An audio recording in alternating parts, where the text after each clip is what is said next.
Cawapres Mahfud MD menegaskan pandangannya terkait hak angket yang diusulkan Ganjar Pranowo. Mahfud mengatakan hak angket untuk mengusut dugaan kecurangan pemilu sangat boleh digulirkan.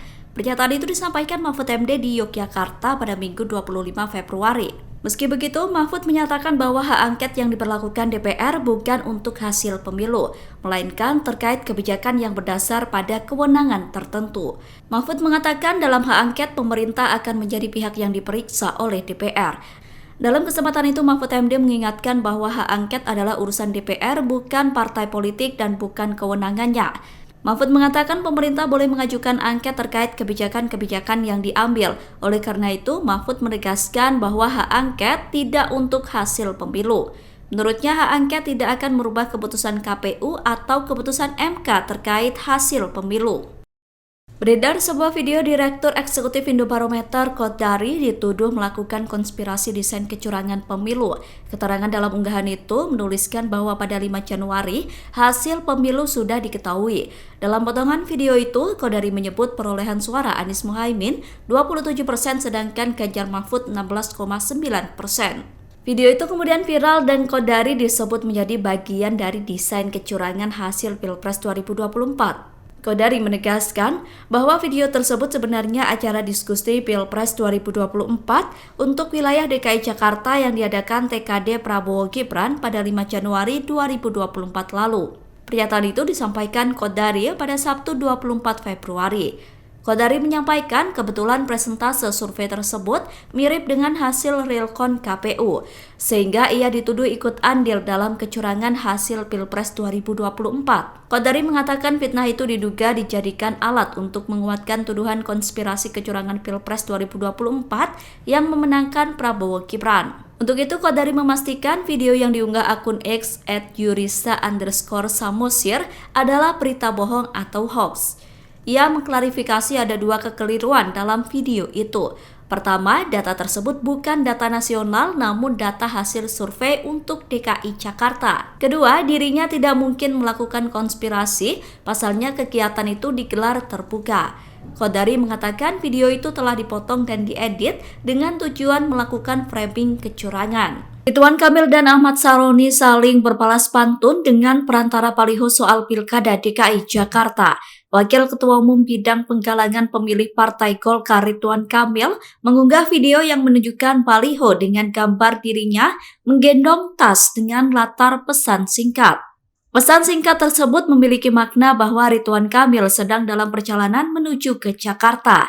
Sedangkan Ahmad Saroni mengunggah baliho yang bertuliskan dari Tanjung Priok untuk Jakarta. Saat dikonfirmasi terkait Pilkada DKI, Saroni mengatakan bahwa ia belum menentukan arah politiknya.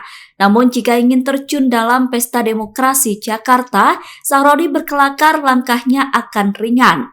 Sebab lawannya merupakan Ridwan Kamil yang merupakan warga Bandung, sedangkan ia merupakan warga pesisir Jakarta. Sementara itu Ridwan Kamil mengatakan bahwa Ahmad Saroni memiliki kapabilitas dan kemampuan menjadi calon gubernur DKI Jakarta. Hal itu karena Saroni sudah berkali-kali menjadi anggota DPR. Di sisi lain, Ridwan Kamil mengaku dirinya belum memutuskan apakah bakal ikut pemilihan gubernur Jakarta atau tidak. PDIP menilai masuknya Partai Demokrat ke koalisi pemerintahan Jokowi bisa menjadi bumerang. Hadirnya Partai Demokrat di dalam koalisi pemerintahan bukan tidak mungkin justru menjadi musuh baru Jokowi. Pernyataan itu disampaikan oleh Ketua DPP PDIP Komarudin Watubun. Dilansir dari Tribun Jakarta pada Minggu 25 Februari, Komarudin menilai tidak ada teman dan lawan abadi di dalam politik. Menurutnya pihak terdekat atau dalam lingkar kekuasaan justru bisa menjadi musuh Jokowi. Ia menilai baik Demokrat maupun Jokowi mempunyai hitungan politik masing-masing. Komarudin mengatakan ibarat permain catur yang lebih lincah memainkan strategi maka akan memenangkan permainan. Komarudin mengatakan kesetiaan parpol-parpol di koalisi Prabowo Gibran diragukan dalam mendukung pemerintahan Jokowi hingga akhir. Menurut Komarudin, Jokowi harus mewaspadai bila kepentingan politik koalisi tersebut sudah tercapai. Menjelang pelaksanaan Pilkada DKI Jakarta 2024 muncul beberapa tokoh yang digadang-gadang akan maju sebagai calon gubernur alias cagup. Awalnya hanya ada 2 calon yang digadang-gadang bakal menjadi calon gubernur DKI Jakarta, yakni Ahmad Saroni dan Ridwan Kamil. Namun kini muncul Ketua DPD Partai Golkar DKI Jakarta Ahmad Zaki Iskandar. Zaki dengan Ridwan Kamil diketahui berasal dari satu bendera yang sama. Keduanya merupakan kader dari Partai Golkar.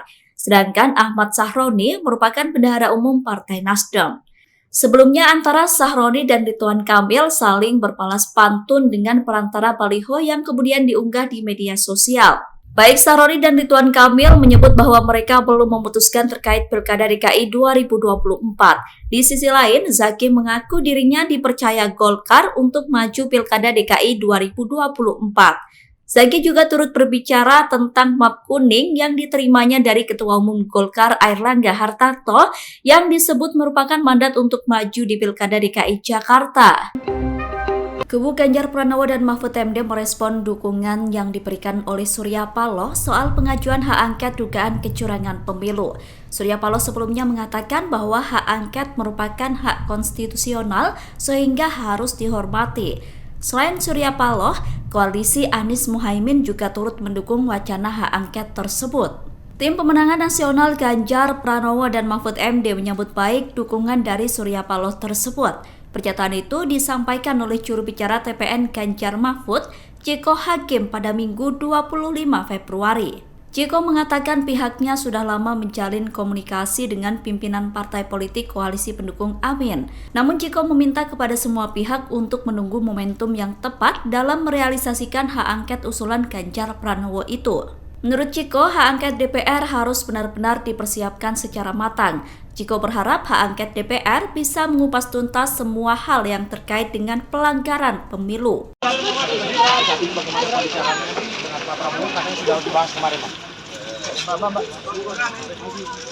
Tim kampanye nasional Prabowo Subianto dan Gibran Raka Buming Raka membeberkan isi pertemuan paslon nomor urut 2 di Kertanegara. Adapun sebelumnya Prabowo Gibran bertemu di Kertanegara pada Jumat 23 Februari kemarin. Sempat beredar kabar dalam pertemuan tersebut membahas soal pembagian kursi Menteri Kabinet 2024. Namun kabar tersebut dibantah oleh TKN Prabowo Gibran. Pernyataan itu disampaikan oleh juru bicara TKN Prabowo Gibran Sheryl Anelia Tansil pada Minggu 25 Februari 2024. Sheryl mengatakan Prabowo Gibran saat ini masih fokus mengawal perolehan suara yang dihitung KPU. Sheryl mengatakan belum ada pembahasan terkait kursi menteri. Prabowo Gibran disebut sedang disibukkan oleh aktivitasnya masing-masing, yakni sebagai Menteri Pertahanan dan Wali Kota Solo. Selain itu, Prabowo juga disibukkan dengan menerima ucapan selamat dari berbagai pemimpin dunia, baik dalam bentuk kunjungan maupun sambungan telepon. Media asing kembali menyorot Prabowo Subianto yang mengungguli Realcon Pilpres 2024. Media asal Jepang bernama Nikkei menyorot banyaknya pemimpin di dunia yang memberikan selamat kepada Prabowo. Selain memberikan selamat, mereka bahkan tak sabar untuk menjalin kerjasama dengan Prabowo. Dalam laporan media asal Jepang itu, para pimpinan negara berupaya ingin membangun hubungan kuat dengan Prabowo sebagai pemimpin Indonesia. Terlebih eksistensi Indonesia di kancah internasional semakin meningkat. Nikkei menyebutkan beberapa pemimpin negara yang telah memberikan ucapan selamat kepada Prabowo. Pertama, Perdana Menteri India Narendra Modi. Selain memberikan selamat, Perdana Menteri India itu juga turut menekankan peningkatan kerjasama antara India dan Indonesia. Kemudian Perdana Menteri Australia Anthony Albanese juga memberikan ucapan selamat kepada Prabowo. Perdana Menteri Thailand Srettha Thavisin juga mengucapkan selamat dan ingin memperkuat hubungan bilateral kedua negara. Terdapat juga Duta Besar Cina untuk Indonesia Lu Kang yang memberikan ucapan secara langsung dengan mengunjungi kediaman Prabowo. Prabowo juga menerima surat dari Perdana Menteri Inggris Rishi Sunak hingga Presiden Rusia Vladimir Putin. Isu kecurangan pemilu 2024 makin ramai disuarakan oleh kubu Anies Baswedan dan Ganjar Pranowo. Di tengah ramainya isu tersebut, Ketua Bawaslu Republik Indonesia Rahmat Bagja menegaskan tidak ada istilah kecurangan pemilu. Ia mengatakan dalam Undang-Undang Pemilu hanya ada frasa pelanggaran pemilu bukan kecurangan. Pernyataan itu disampaikan Bagja pada Sabtu 24 Februari. Bagja turut mengomentari terkait rencana kubu Anies dan Ganjar yang ingin menggulirkan hak angket DPR mengusut dugaan kecurangan pemilu. Ketua Bawaslu itu menegaskan bahwa sejauh ini tidak ada mekanisme yang bisa membatalkan hasil pemilu. Menurut Bagja, meskipun ada berbagai pelanggaran yang terjadi, tapi hingga saat ini belum ditemukan adanya pelanggaran yang dapat membatalkan hasil pemilu. Maka dari itu, Bagja memastikan Bawaslu tidak relevan jika ikut bicara terkait hak angket DPR yang digaungkan Ganjar. Ia mengatakan Bawaslu masih mengawasi penyelenggaraan pemungutan suara ulang atau PSU.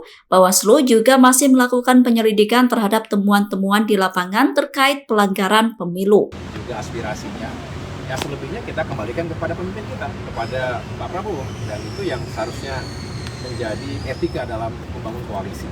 Ada pemimpinnya, dan tentunya kalau dirasa ada keperluan untuk membangun atau memperkuat koalisi, ya sekali lagi kita serahkan kepada Ketua Umum Partai Demokrat Agus Harimurti Yudhoyono atau AHY mengomentari langkah Prabowo Subianto jika ingin mengajak kubu Anies Baswedan gabung ke dalam pemerintahan mendatang.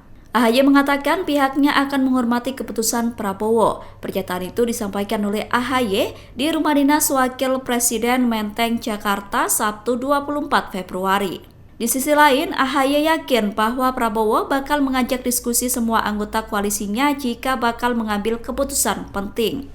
Mas Ahy, terakhir untuk soal kemarin ngomong soal rekonsiliasi, kemarin Pak Surya Paloh dan Mas Anies mengucapkan selamat atas jabatan yang sudah diemban. Ini apakah ada tanggapan? Itu yang pertama. Yang kedua, kemudian ketika bicara soal rekonsiliasi, jika nantinya Pak Prabowo ingin menarik katakanlah teman-teman dari parpol koalisi perubahan, ini sikap Demokrat seperti apa? Apakah akan resistensi atau enggak sebenarnya, Mas? Ya, terima kasih kalau para sahabat ya menyampaikan apresiasi terkait pelantikan saya dan juga masuknya saya ke dalam kabinet. Menurut saya ini sebuah bagian dari itulah realitas demokrasi kita.